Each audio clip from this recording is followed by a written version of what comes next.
before the arenas, before the awards. This is b4Nashville Live. Have a question for our guest? Send it to us via Messenger. Here's your host, George Davis. And welcome back to another edition of Before Nashville, introducing the country stars of tomorrow to the country fans of today, being brought to you by Go-Go Tuners. Check them out, gogotuners.com. Also being brought to you by Three Rangers Whiskey. Want to thank the guys at Three Rangers. Tonight joining me, this young man, he's 28 years old. He hails originally from Oklahoma, served 6.5 years in the United States Air Force. He recently was separated with the Air Force in January, and his name is Dylan Westmoreland. Dylan, welcome. It's great to have you on tonight.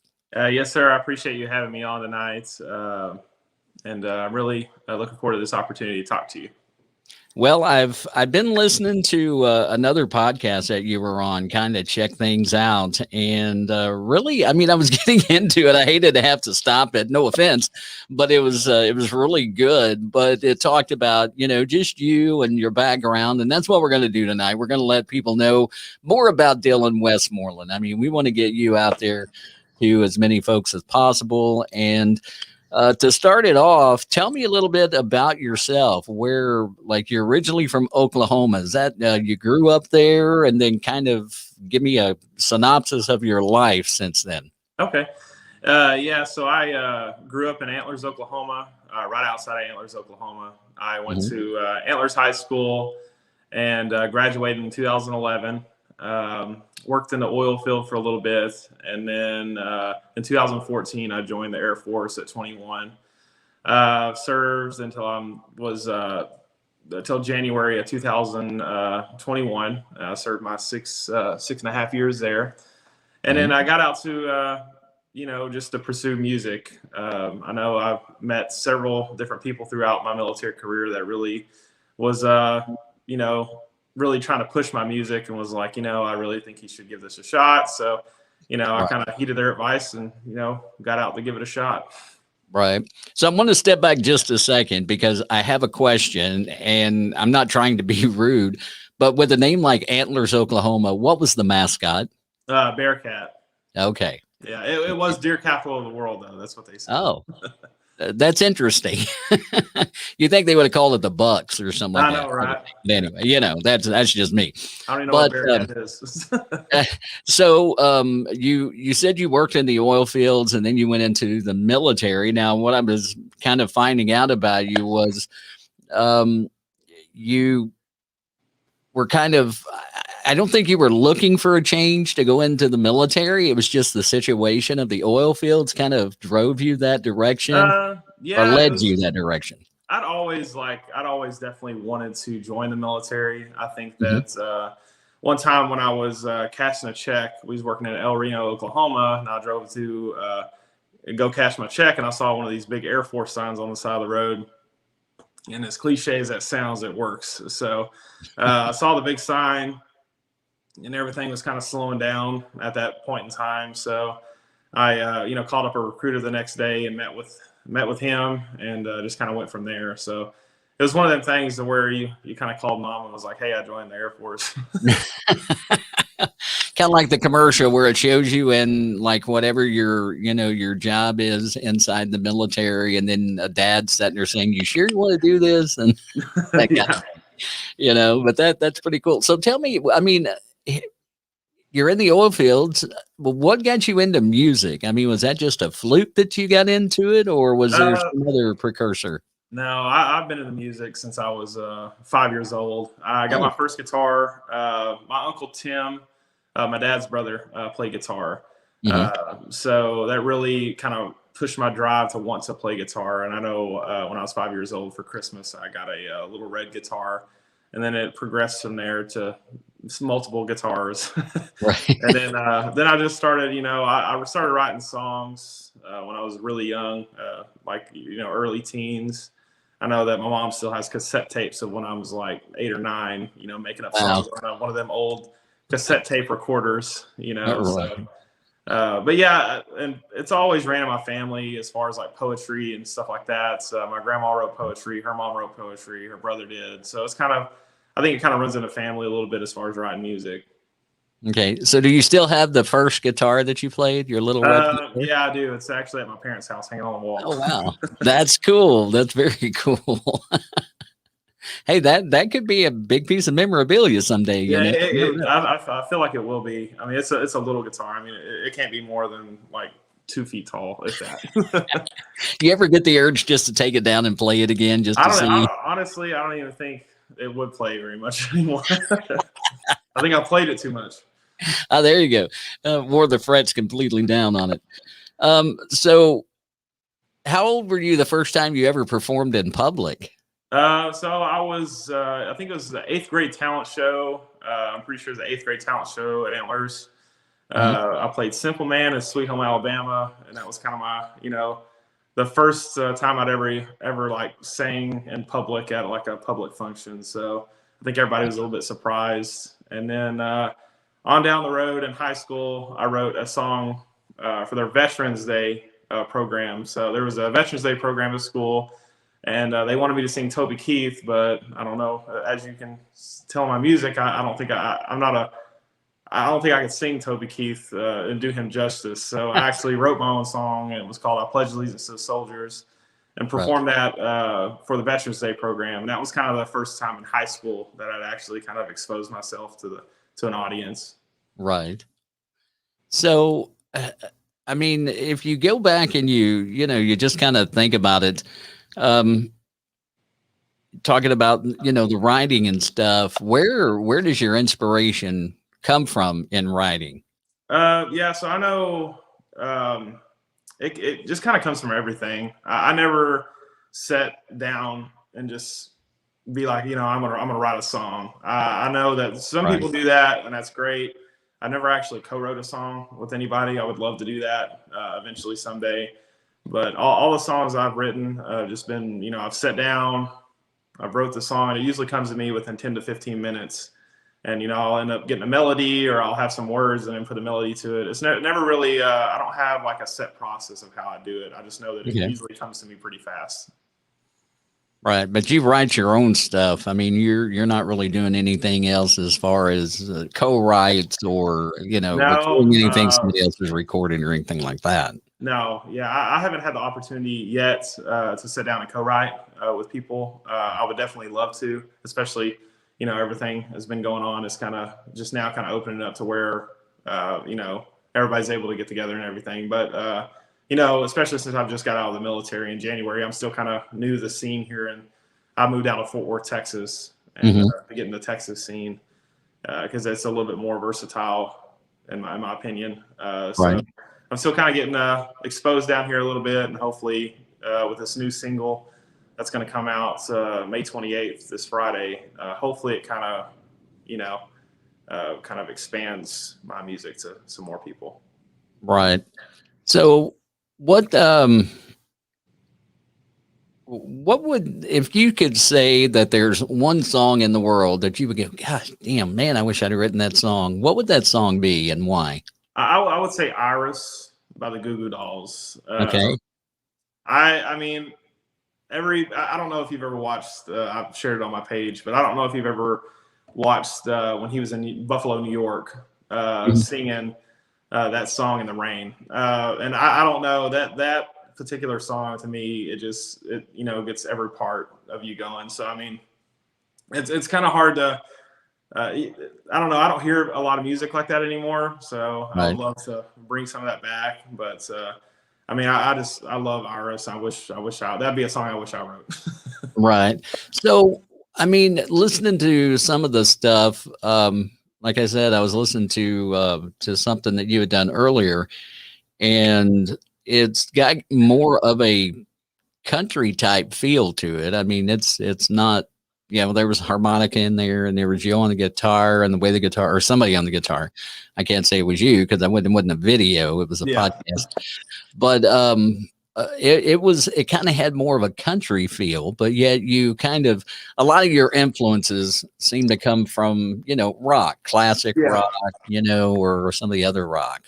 Yeah, definitely. When I recorded my EP, Remember I'm Here. It was when I was deployed last year to Saudi Arabia. Right. We set up a bear base over there. It's pretty bare out in the desert. So Right.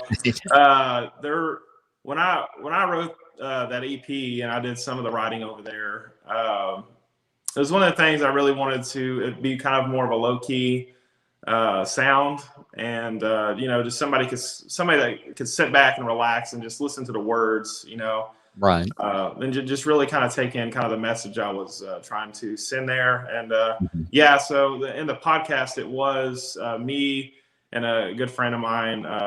He actually is one of the co-founders of Operation Encore. He had set down Colonel Raymond. Rob Raymond is his name. Right. He was playing a harmonica and I was playing a guitar, and we did it in a little building that they had over there. And when we did the podcast. Okay. So, and then when I actually recorded the EP, I had my mic and stuff sent over there, and then I actually wrapped it around the top of a tent, the little bar across the tent.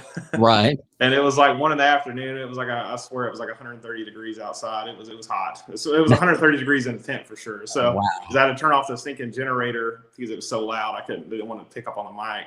Right. But anyways, I recorded the EP acoustics in a tent, and then sent them to Rosewood Studios in Tyler, Texas. And then they put it together, Drew Rosewood and Kerry West, and they kind of put it together and then sent me back some rough drafts of the music, and then I did the vocals in the same little building where we actually did the podcast. So Right. it was actually kind of a neat deal because the Wi-Fi over there was terrible, so it'd take like 45 minutes to download like one file. So Wi-Fi, you gotta love it. yeah, right. That's all we had over there. So it's pretty funny. So now your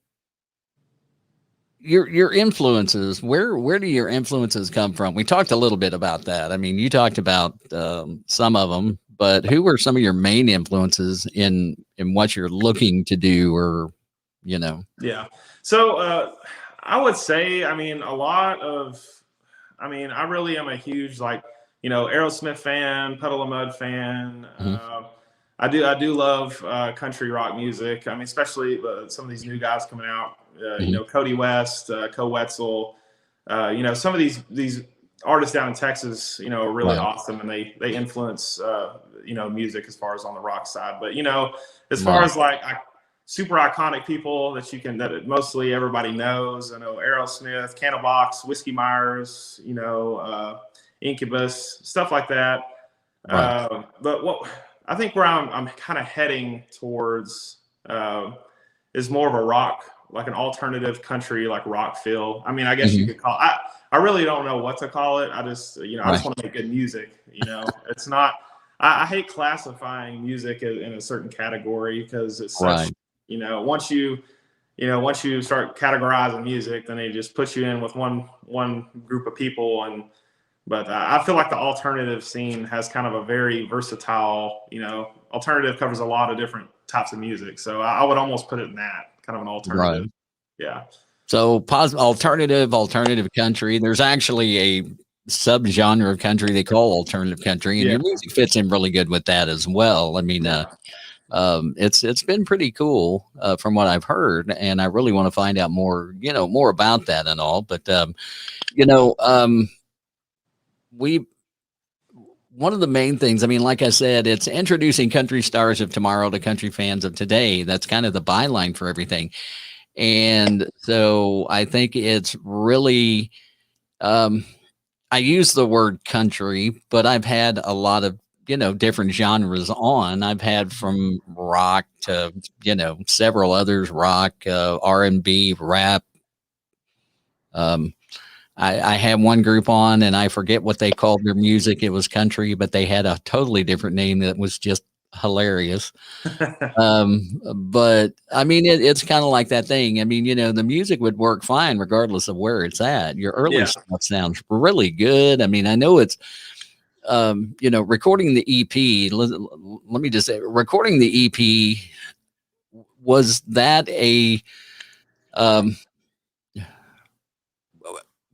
how unusual was that experience? I mean, we were going to use this as kind of a segment, but I think we could go ahead and do it now. What was the experience like that? Because you recorded this entire EP in a tent while you're deployed.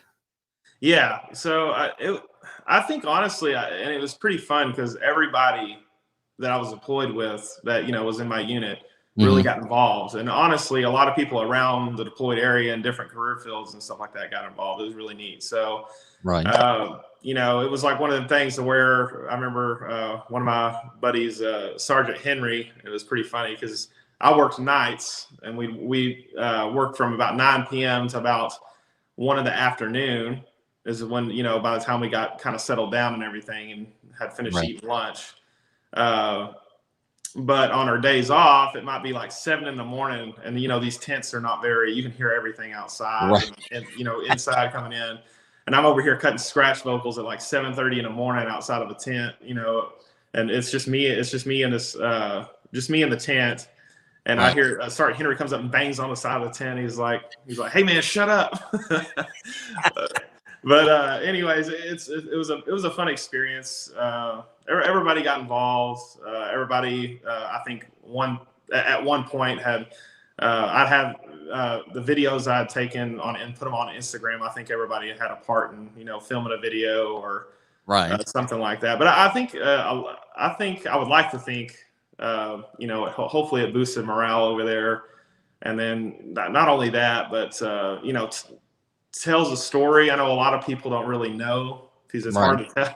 They did such a good job producing it. It's almost hard to tell that it was done in a tent. But, I hope people, when they do know that, they listen to the lyrics of the songs and, it kind of tells a story. Like Best Friend was a song I wrote about my brother, talking about I'd say text messages, throughout my military career, and I'd save them in my notes on my phone.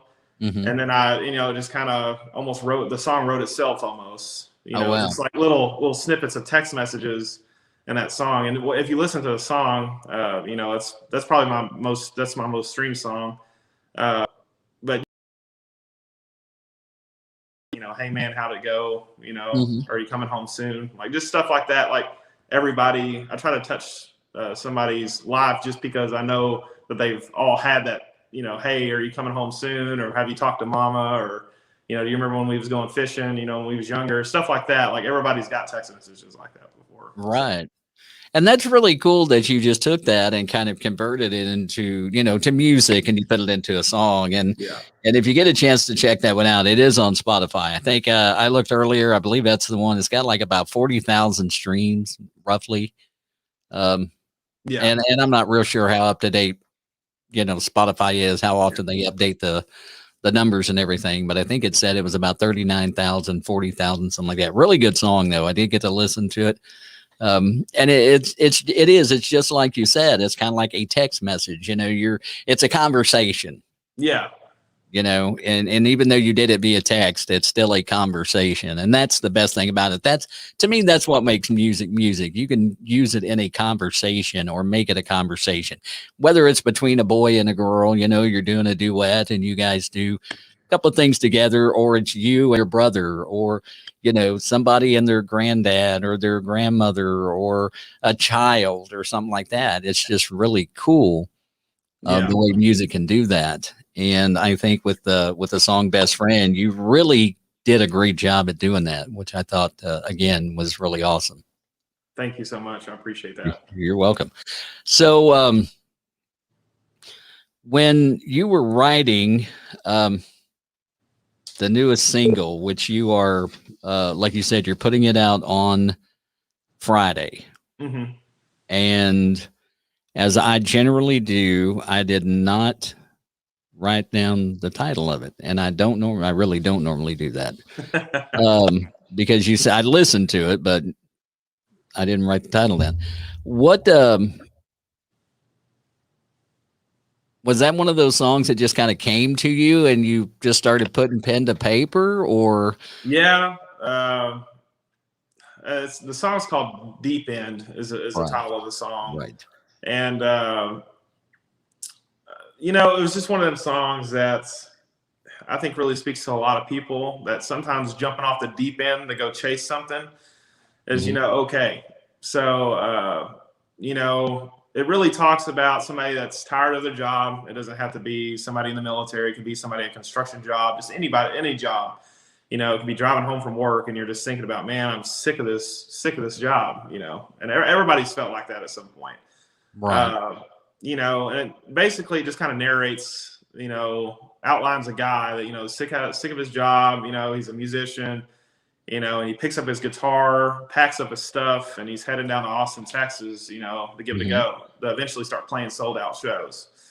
So, and the chorus just really goes in deep, but it goes in deep as far as, really explaining that, taking a chance and is okay. You don't have to do everything perfect. You don't have to, do everything right, but you have to do something, if that makes sense. Like, so Right. You have to do something. You can't just sit there and let life pass you by, because it will. Right. Oh, absolutely. Absolutely. So I tell you what, let's go ahead and let's play Deep End. Now, this is a world premiere. The song's not going to come out till Friday. So the great news is that b4Nashville listeners and viewers are going to be the first ones to hear it. And it's a really good song. I mean, I was listening to it earlier. It's rock. I mean, it's a rocker. It is. It could play on rock stations, country stations, kind of a crossover. If you got one that's a little bit more on the, rocky side, like a lot of the red dirt stations or somebody like that would probably pick it up. I know some of the stations, they didn't, they told me I was a little too rock and roll, but it is what it is. I've heard that. I've heard that, not for my own music, but another friend of mine, I've heard the same thing, a little bit too rocky, but hey, to each his own, right? So it's a world premiere. We're going to play it. This is called Deep End. It's Dylan Westmoreland, and you can go look him up at Dylan Westmoreland Music on Instagram, and that way you can, you find out all you want to find out about him right there. So be sure to go check it out, and we'll be back and we'll talk with Dylan here in just a second after we listen to Deep End. It's b4Nashville, being brought to you by Go-Go Tuners, the go-to tuners for amateurs and professionals alike. And they've got a great technology called Green You're In, Red You're Out. Easy display to read, easy to tune, no major issues whatsoever. We're also being brought to you by Three Rangers. That wasn't supposed to happen.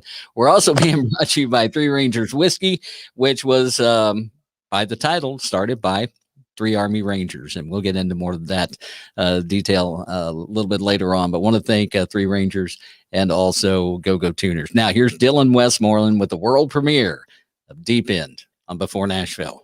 Introducing the country stars of tomorrow to the country fans of today. Here's a b4Nashville world premiere.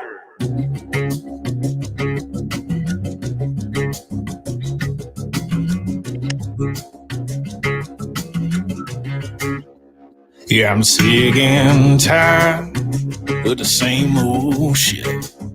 I got the same old job with the same old lip. Yeah, I've had enough. Yeah, I'm taking a trip. Yeah, I grab my guitar and I flip them this. Yeah, I pack my truck and my Dodge 35. I pay my for the very last time. I said goodbye to the people I know heading down to Austin. The place sold out shows, 'cause jumping off the deep end is alright. Ain't no point wasting all your time with a dead end job with dead end money. Long as I got songs with a little bit of money, jumping off the deep end is all right.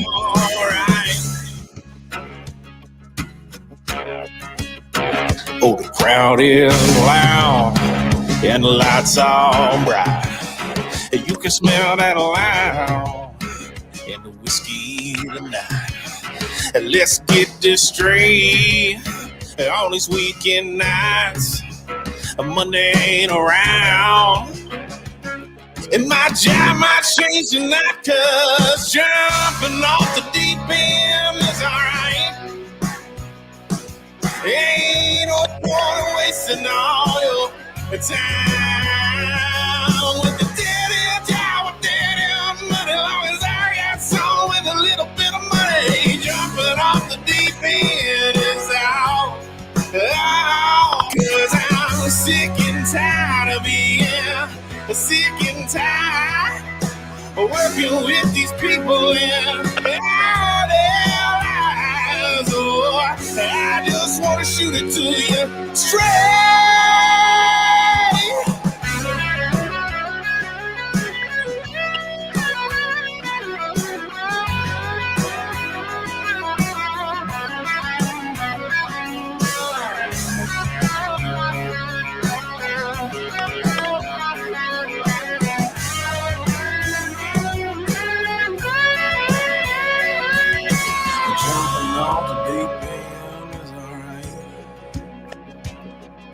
Ain't no point in wasting all your time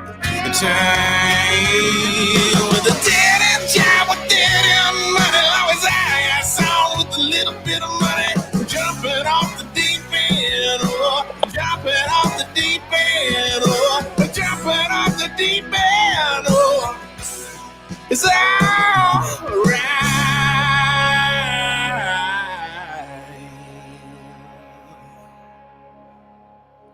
All right, that's Dylan Westmoreland and Deep End on Before Nashville. We're introducing country stars of tomorrow, the country fans of today. And as you're listening to the song and you just take it into, as far as the lyrics go, very, very good song, both lyrically and, musically. It's a great song. Sounds good. You recorded that song in a tent. Oh, no, I didn't record that in a tent. Oh, okay. All right. No, that wasn't in a tent. I started to say, I'm going, whoa, now. No. That was at, I recorded that in Rosewood Studios in Tyler, Texas. Okay. So all right. Yeah, that's kind of who I've stuck by. They've been really great. And Right.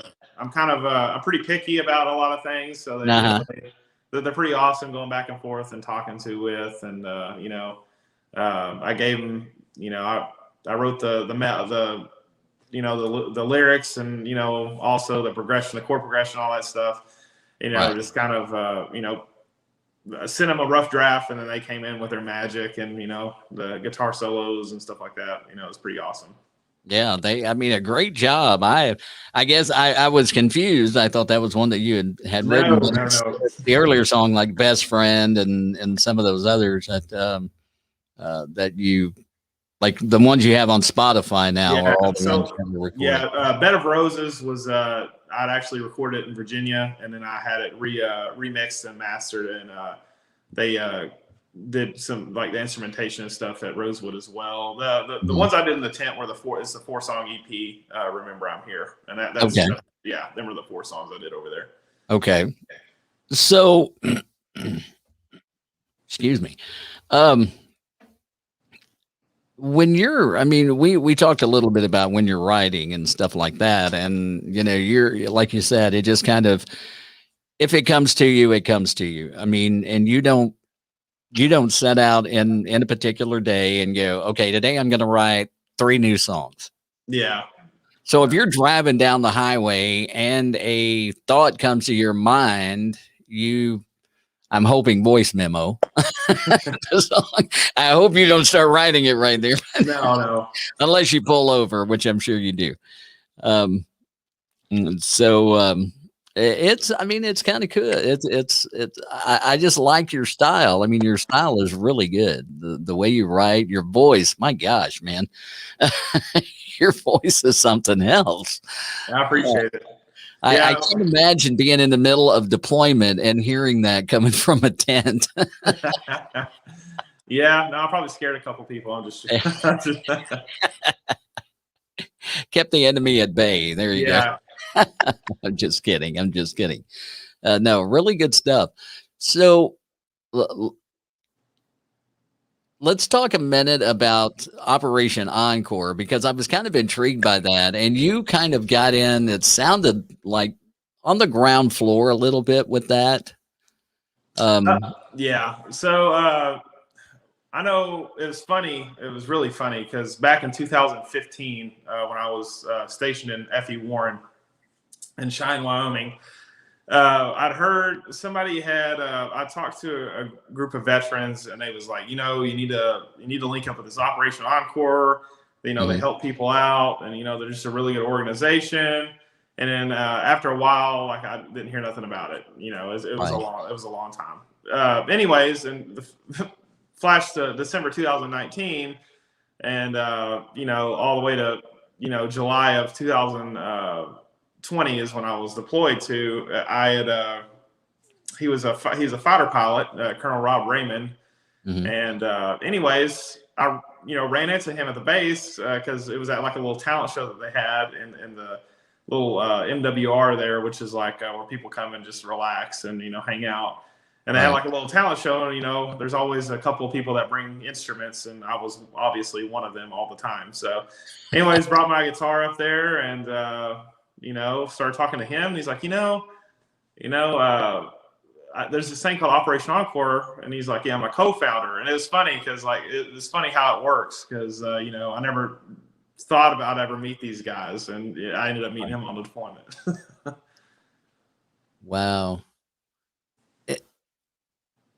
You said that they, what is their, I guess, their main mission? Is it to encourage, like military that are artists? Yeah, they help a lot with like marketing. If you need marketing help, I know, and sometimes they'll help out with as far as recording, or they'll hold songwriter competitions, or they'll have like little meetings. I know.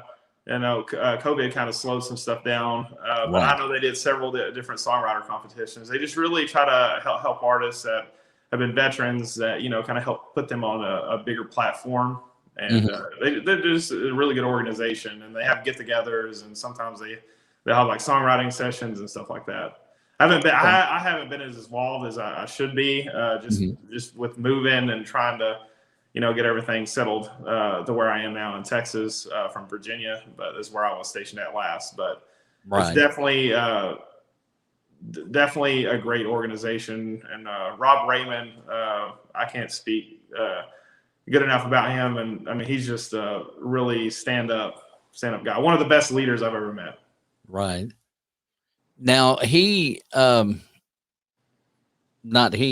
organization itself, it's vets and active military. Yeah, so it's not one or the other. They just combine them, right? Yeah. So I know there's like a submission process, and I know a lot of artists, they're veterans and active duty as well. I know. I think Colonel Raymond's about to retire soon. So yeah, but they're all veterans and active duty members.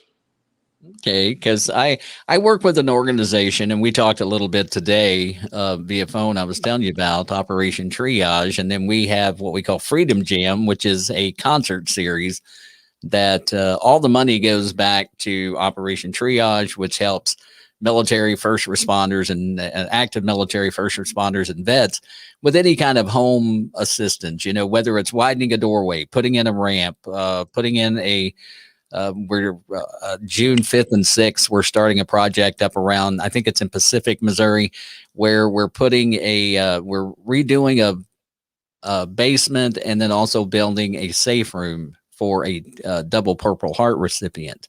Yeah. And so, I mean, that's kind of what they do. It's more building and remodeling, if you will, oriented, but it's a really, it's a really good thing. And Brian Judy, if you see there at the bottom of the screen, he's the founder of Freedom Jam, and we get artists together. We've got one that was a 10-year Air Force vet by the name of Ryan Daniel. And Ryan's going to be our headliner in St. Louis. And then we've got another vet in there. Well, we've got another vet, and then we have an active Army Reserve, and then he's got an Air Force vet that plays in his band. So there's a lot of military influence in this concert, which is really cool because it just kind of brings that all together together under Operation Triage. We didn't set out for it to be that way. I mean, we've got other artists, we got a lot of award-winning artists and stuff like that. So it would be really cool to, to kind of maybe bring you into that fold, and maybe at some point, some of you guys, like Brian said, could maybe write or something like that. That might be kind of cool. So let me ask you this, and get into some of the fun of the show in a way. Well, let me go to this one first. What advice would you give to somebody that's trying to get into music? Well, I know, as I'm still kind of breaking into the scene, I would say stay true to yourself and never really care what anybody says. Mm-hmm. I know that because there's always going to be somebody that likes what you're doing. I mean, if it's good music, it's going to rise to the top, and that's just how it is. If it's good music, then people are going to like it. And I would just say never stop. I know there was a break in time to where I didn't play and sing as much as what I should have. But I look back and I wish that I wouldn't have. And I think a lot of it was I let people get to me. Mm-hmm. So I think as artists, you're always your worst critic. So, and that's just how it is. But don't stop, just stay at it and stay the course. And if it, like I said, if it's good music and people are going to like it, somewhere, it doesn't have to be a specific group of people or, like, oh, well, they didn't play my song on country radio, or they didn't, they might not have liked my song, well, that's okay. Just keep putting it out. Right. Keep promoting it. Did you run into some of that? I mean, have you run into some kind of resistance and stuff along the way? I definitely have had, as far as some people, because I have a real raspy voice, a rock voice, isn't your traditional, as I would say, like good old boy country. Mm-hmm. What I would say it was. It's not really, you do hear a lot of like alternative stuff on the radio nowadays, and I'm glad. I know Texas has kind of opened up that scene a lot, but I think it's one of them things where the funny thing is, like Steven Tyler, I'll use him as an example. A lot of his vocal takes and a lot of his greatest moments were actually some mistakes that he made in a vocal booth. Right. Like his screams and some of that stuff like that really wasn't I guess they call them accidentals. They wasn't really meant to happen, but that was some of his signature stuff. You don't have to be perfect, and you don't have to be all auto-tuned up and stuff like that to be amazing. So amen to that one. Yeah. That is one of the things that with the state of music right now, and it's any music, it doesn't have to just be country or whatever. Auto-tune is like a musician's worst friend, I think. And in some cases, and it really does add like a great presence to the music in some areas, but when it's overused, it's like one of them things. But people have done really well with it as far as making it their own. So I won't bash auto-tune, I guess, because if like somebody like T-Pain, the man can sing. He can sing really, really well. But then he kind of did it with his with auto-tune, his own thing. So but yeah, definitely like Steven Tyler, like the man is probably, if not the best male vocalist in the world, in my opinion. But like his accidentals and his screams and stuff like that was some of his greatest moments to me. Right. And I guess I would say I'm not bashing auto-tune 100%, but when I hear it on something and I can tell that it's auto-tune, to me that's a turnoff. Yeah. Because to me it's either one of two things: you're trying to be something you're not, or you can't sing. They can auto-tune me all day long. It ain't gonna help. I know that. So it doesn't bother me at all, but that's just part of it. Have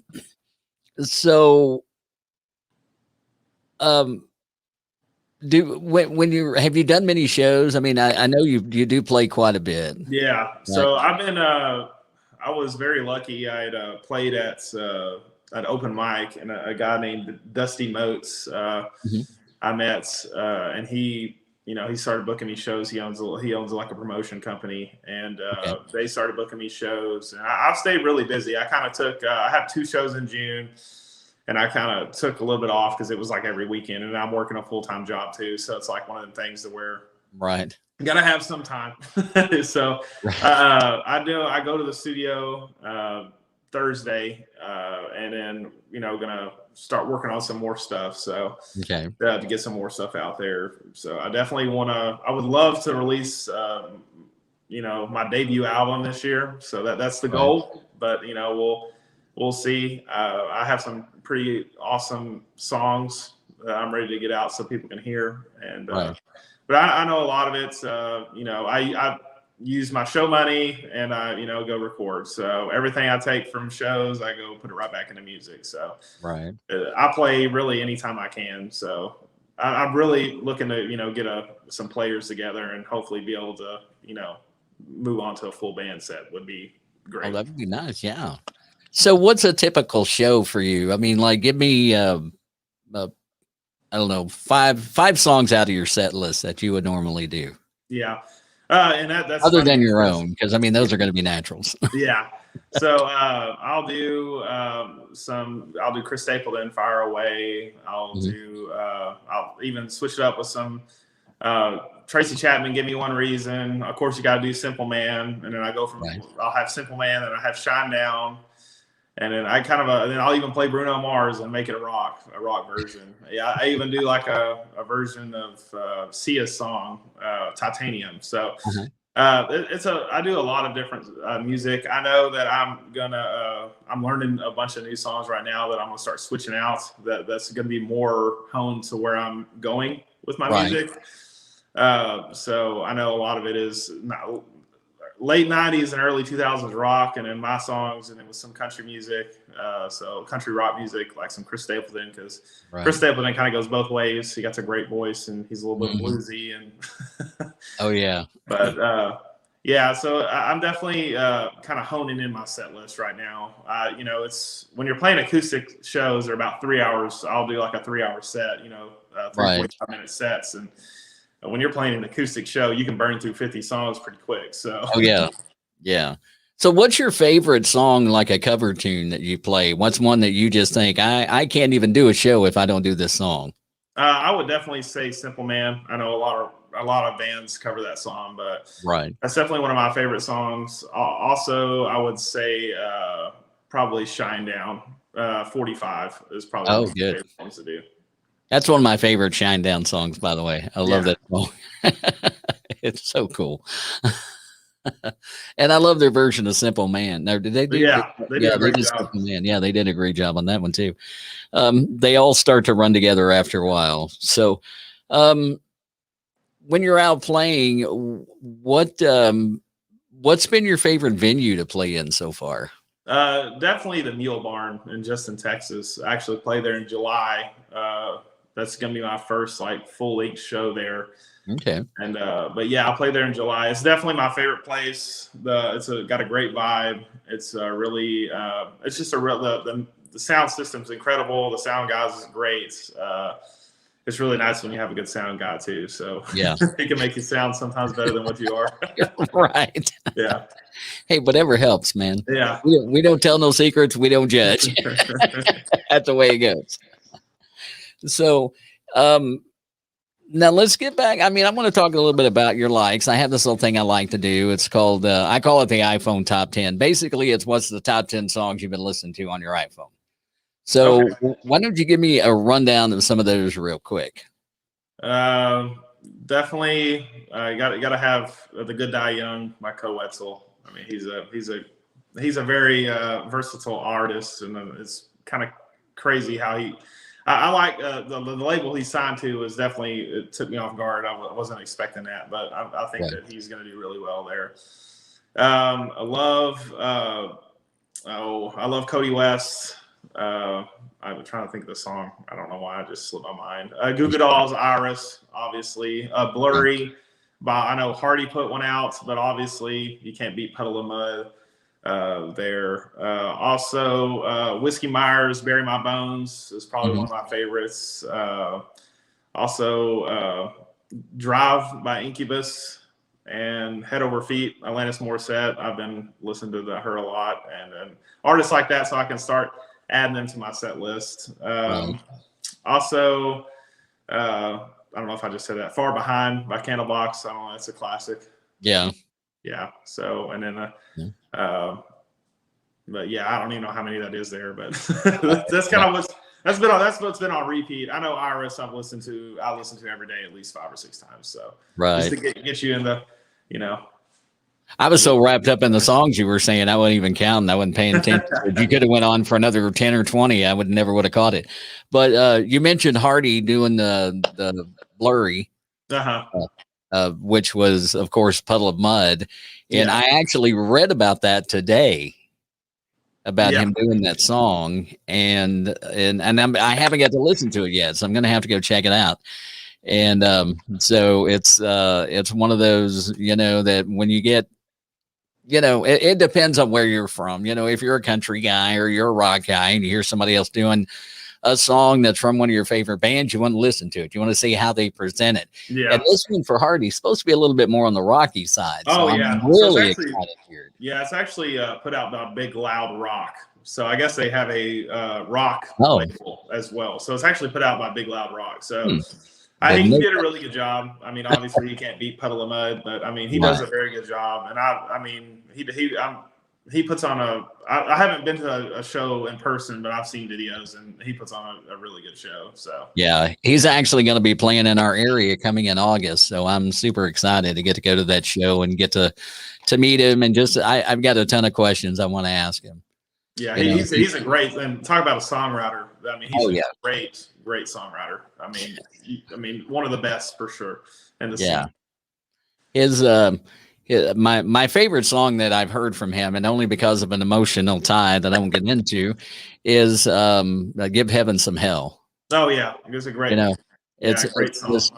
It fits into the story that I have perfectly, and so it's just really cool. So when I first heard that, I was like, "Dang!" Mine is "Sign Sober You." "Sign Sober You." Oh yeah, "Sign Sober." Yeah. I first discovered Hardy is with that song, and I'm like, dang, that's a good song. Yeah, the title of it is just amazing. I mean, when then you listen to the song, it's really good. So let's get into another part. This is a little thing that another little part that I like to do, and I'm going to ask you some off the wall questions. All right. So just be prepared. There's no right or wrong answer. It's all you. Okay. So get ready for this one. So I call this one "What the Hell," and I just ask off the wall questions, and I have my phone here as a little bit of help because I keep a lot of questions on it. So we're going to start you off with this one.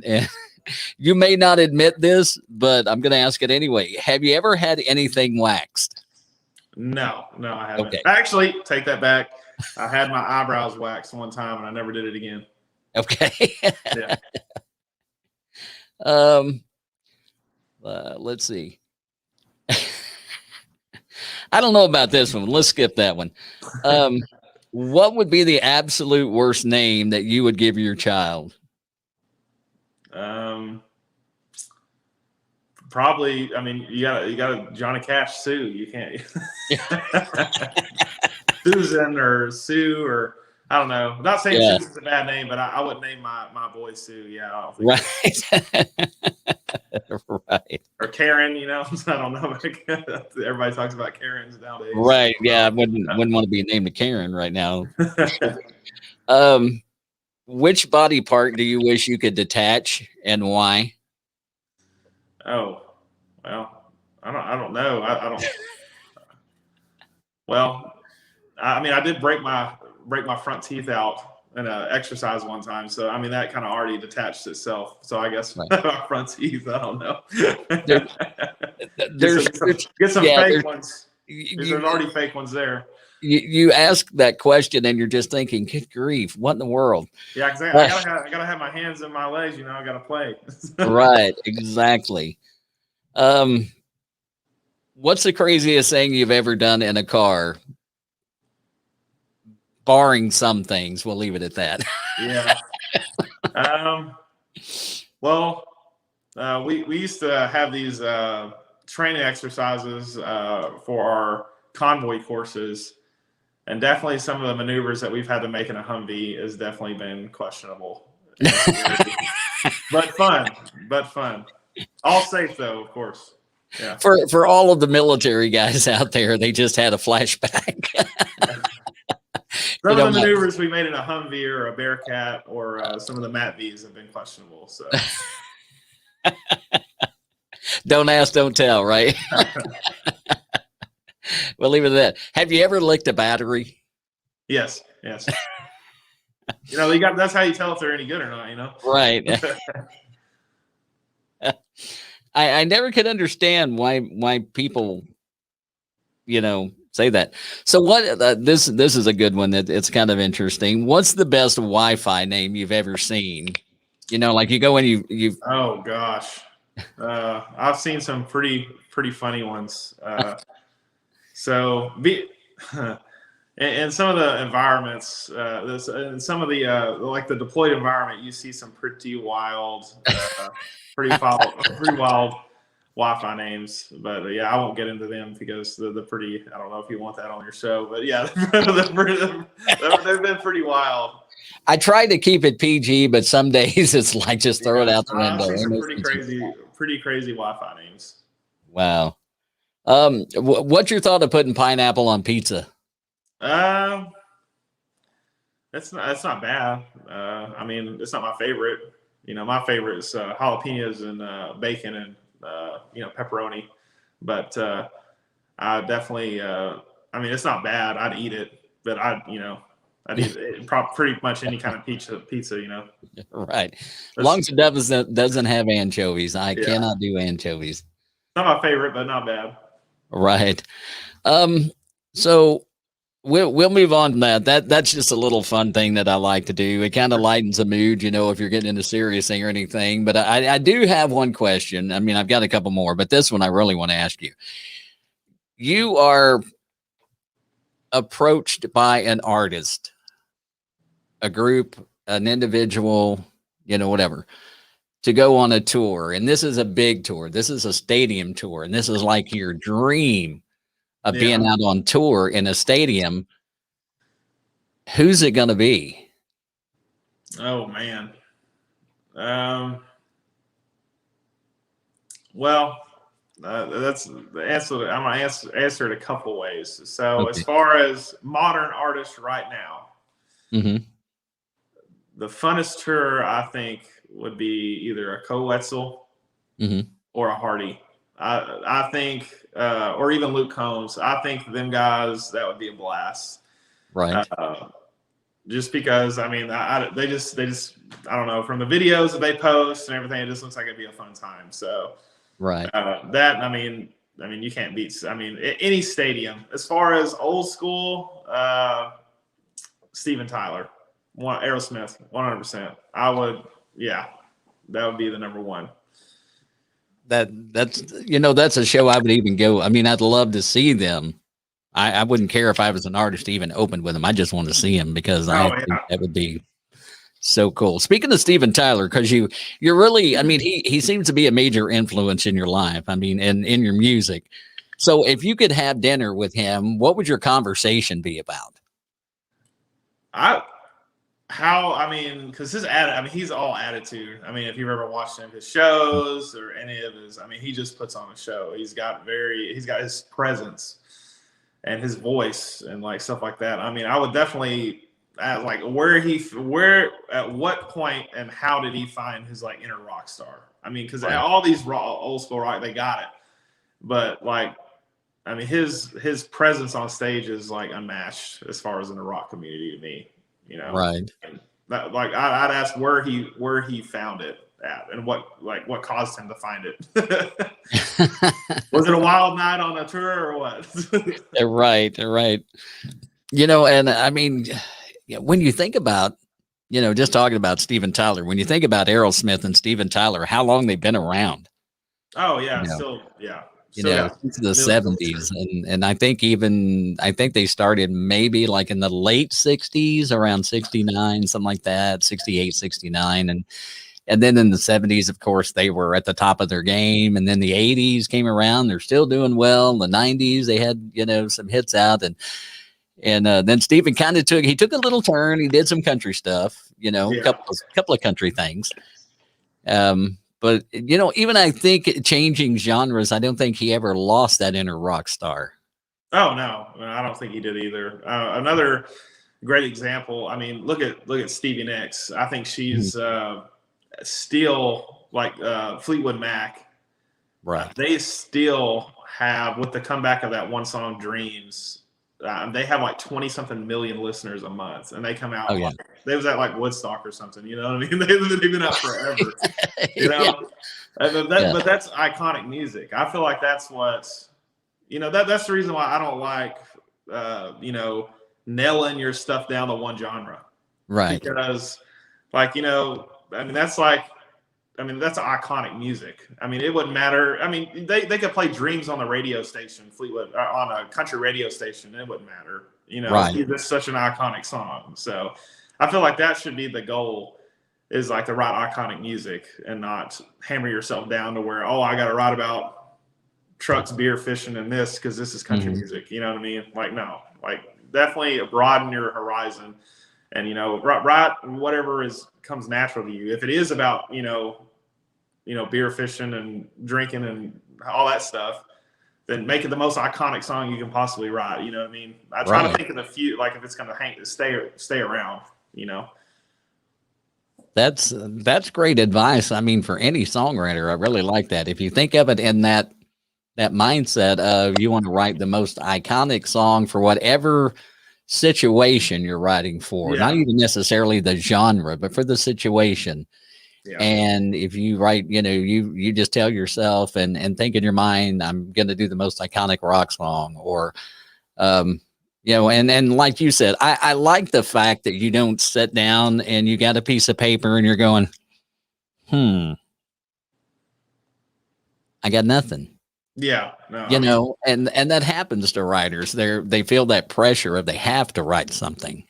No, and to me, like it's going to be hard to write. It's just like anything, This is if you're putting yourself into that pressure constantly of like, I think a lot of big thing with artists is like once they write one big hit, then they gotta like, I gotta like match that and outdo that. Right. I'll do that hit. And it's like, no, just be yourself and write it. Look at that. A great example of a great songwriter that don't really care what anybody thinks about him is Zach Bryan. Mm-hmm. Zach Bryan has absolutely destroyed any kind of music industry tactic. I mean, he literally blew up. I mean, off of, videos on YouTube to like he has like 2.3 million listeners a month on Spotify. None of his stuff is like super high produced music. And that's the makings of like being iconic, is that you don't have to have these, all these producers that have produced multi-platinum albums to put out hits. It doesn't have, and that was some of the best advice I'd ever heard. I was watching a YouTube video of why are these artists spending thousands and thousands and thousands of dollars on production, right? But nobody's going to hear it. Right. Exactly. Nobody's going to hear it. Your goal should be able to, put out just good music, as far as obviously, you can get a producer and y'all can work together, or have even your buddy, whoever's producing it, produce it the best you can, right, with the situation you're in. But your goal shouldn't be to put out like, I got to put out just highly produced music. It's got to, I'd say, put out good songs, and then the production is going to go out the window. I mean, look at Miranda Lambert. She just dropped the whole album. Right. I'm pretty sure she recorded on the back of a truck. Yeah, it was recorded, I think, with a cassette player. I mean, it's called the Marfa tape. Yeah, recorded in Marfa, Texas, and I'm like, golly. But that just goes to show you the ability of a songwriter. I mean, Miranda's a great artist, but then you've got John Russell, and you got Jack Ingram, and they're both amazing artists. And well, Jack Ingram, John Russell was more, I don't think he really did much as far as performing. He's always been a writer, I think, more or less. But the other two are performers, but they're amazing songwriters. Yeah. And to me, the way I love to hear an artist is stripped down. Yeah. Them and a guitar, because I can tell you right then if that song should be where it's at. If I had let me say, if I had an artist that came in that had a top 25 hit out, and I'm working at my radio station, I work in radio during the day, and they come in and they do that song acoustic. And then I hear it and I'm going, well, there was a lot of production in that song. Yeah. Or do they impress me and I'm going, holy cow, they sound great. And I've had a lot of those do that. I've had some, that didn't, but I've had a lot that did. And that tells me a true artist. Mm-hmm. When you can strip it down and it's you and a guitar, that is artistry, not $50,000 worth of equipment.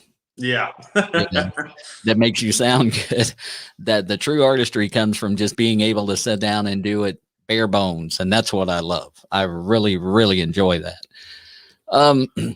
So what does the rest of 2021 hold for Dylan?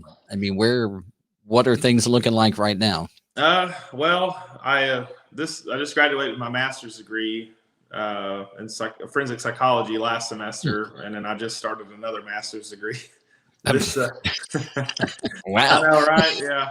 I just started that. Man, I feel inferior. I just started the MBA, an MBA program. Okay. But I'm hoping, like I said, I go back to the studio Thursday to record the music to these next songs. So I'm hoping to put out a 7-song album for sure hopefully by the end of the summer. That'd be great. Mm-hmm. That's what I'm shooting for, but you got to plan. There's a lot of planning that goes into that, marketing strategies. And, oh yeah. You don't want to, like I said, you don't want to spend all this time and money and stuff, and then people don't hear it. That's the worst. I always hate when you hear really good music and just nobody hears it. So right. Definitely going to work on a plan, hopefully work with a PR rep, representative, and just kind of work out a strategy to kind of what we're going to do. But I'm hoping by the end of the summer, late or in the fall, to release an album. Okay. All right. Are you one of these? Because a lot of artists nowadays, what they're doing is they're releasing singles, like one every so often. Do you think that that's a good plan for an artist, or should they just wait until they get an entire album done? I think it just, there's several different strategies. You look at Eric Church. I think he dropped an album's worth of singles before he actually come out with his albums. Right.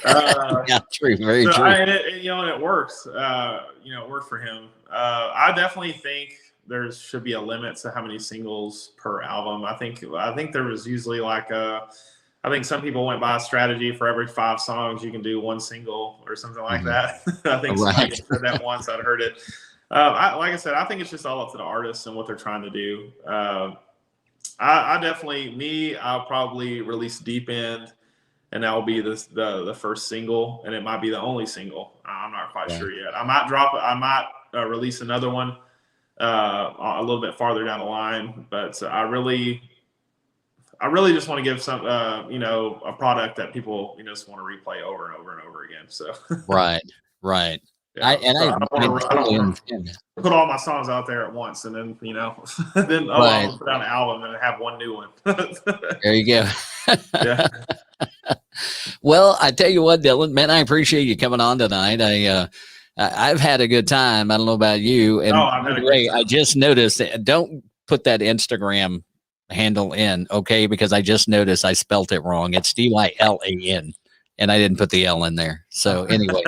That's one of my things that I think it's right, and then I just noticed that. So it's actually it should pop up.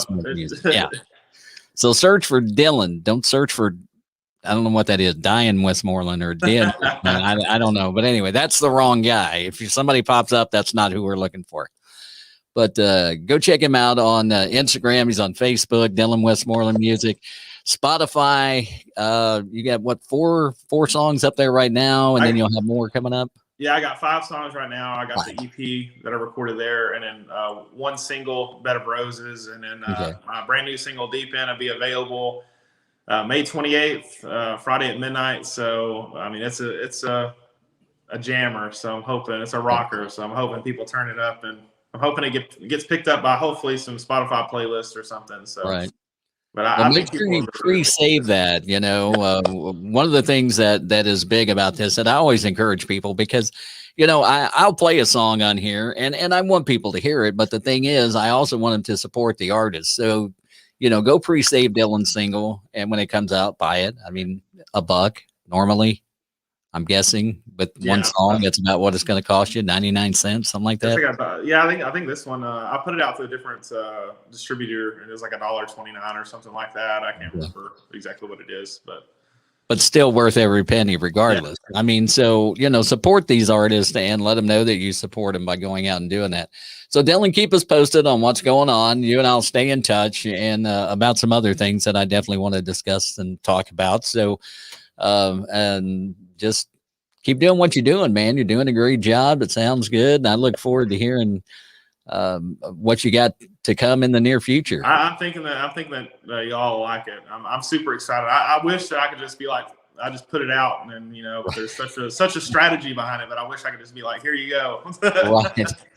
Right. You gotta. It's like I tell some artists, I work with, and I tell them, I say, you want to give them. It's like eating an elephant. You know how to eat an elephant, right? Yeah, you have to cut them down if you're going to. You eat an elephant one bite at a time. Yeah, one bite at a time. So that's the same way you do the music. You give them one bite at a time. You don't throw the whole album at them. You want them to be hungry for the rest. Yeah. And so that's what I try to encourage artists whenever they, ask me that question. It's like, give them something, let it savor. Let it sit there and simmer and savor, and then you come back with something else. And I think it's makes people hungry for you, and that's what you want. You want them to be hungry. You want them to go, gosh, Dylan's got to come out with a new song. Yeah. Another month goes by. I know he's going to come out with a new song, but they don't lose interest because they're true diehard fans. Yeah. From your first song. And so when that comes out, it's like Christmas and getting up early and opening that first present. Yeah. So that's what I try to tell folks. So go ahead and pre-order it, because Friday it's going to be Christmas. Go get the single for me, for sure. Right. Get the single deep in, and then when the new stuff comes out, we'll be right there to check it out and cheer Dylan on.